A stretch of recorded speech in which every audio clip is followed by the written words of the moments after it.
국내 기업 10개 중 7개는 유엔의 새로운 개발 목표인 지속가능 발전 목표에 대해 제대로 알지 못하는 것으로 나타났습니다. 지난 19일 산업연구원의 지속가능 발전 관련 국내 기업의 인식 현황과 정책과제 보고서에 따르면 지난해 9월에서 10월 92개의 국내 기업을 대상으로 SDGs에 대한 인식을 조사해 보니 응답 기업 중 49%는 들어본 적 없다, 21%는 들어봤지만 17대 목표는 전혀 모른다고 답했습니다. 해외 조사기관이 글로벌 기업을 대상으로 한 설문조사에서 90%가 알고 있다고 답한 것과 대비되는 결과입니다. 우리나라는 유엔의 권고에 따라 지속가능발전위원회를 설치하고 국가지속가능발전 기본계획을 수립하고 있으며 지난해 내놓은 제3차 지속가능발전 기본계획은 SDGs와 관련된 내용이 비중 있게 들어갔습니다. 그러나 국내 기업들의 SDGs 관련 인지도는 아직 높지 않은 편이며 이행 대책을 마련한 기업은 전체의 23%에 불과한 실정입니다. 17개 SDGs 목표 중 국가와 기업 차원에서 가장 중요한 것으로는 경제 성장과 고용을 꼽았으며 미래 사업을 위한 기회가 될 것으로 예상하는 목표 역시 경제 성장과 고용이 1위를 차지했습니다. 또 세부 목표 중 국내 기업들이 경제 성장과 고용에 관련해 경쟁력이 있다고 인식하는 1순위 목표는 기술 진보와 혁신을 통한 경제 생산성이었습니다. 산업연구원은 보고서를 통해 전 세계적으로 성장 패러다임의 전환 기류가 가속하는 가운데 신속히 대처해야 할 당위성이 증가하고 있다며 기업의 인식을 높이는 동시에 정부는 기업이 새로운 개발 과제를 도입할 수 있는 재정을 마련해 민간의 참여와 투자를 유도해야 한다고 촉구했습니다.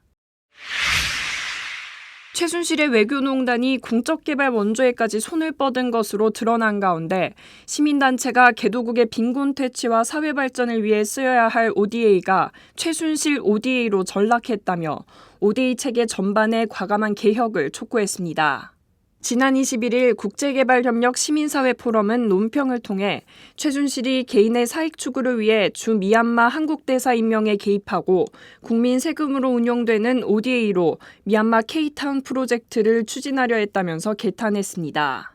이어 박근혜 정부가 최순실의 사익 추구를 위해 ODA를 악용한 것은 이번이 처음이 아니라며 시민사회로부터 지속적으로 비판받아온 코리아에이드는 사실상 최순실 소유 회사인 미르재단이 주도한 사업으로 ODA 원칙과 규범에 부합하지 않을 뿐 아니라 절차와 내용상으로도 졸속으로 이뤄진 이벤트성 사업이라고 지적했습니다.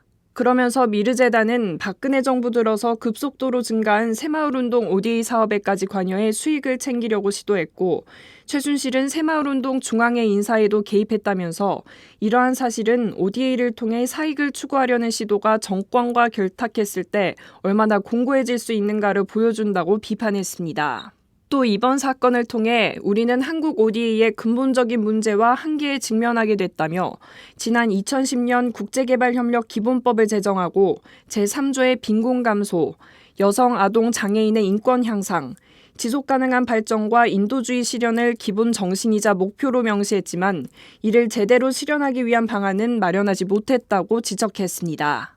이어 논평은 이번 사태가 확인시켜준 한국 ODA의 부끄러운 현주소는 체계 전반에 대한 개혁을 요구할 뿐만 아니라 과감한 결단과 실천이 필요한 시점이라며 이를 위해서는 현행 ODA의 효과성과 책무성, 투명성을 증진하는 제도적 장치 마련과 함께 ODA 계획 수립, 실행, 평가 등 전 과정에서의 시민사회 참여를 보장해야 한다고 강조했습니다.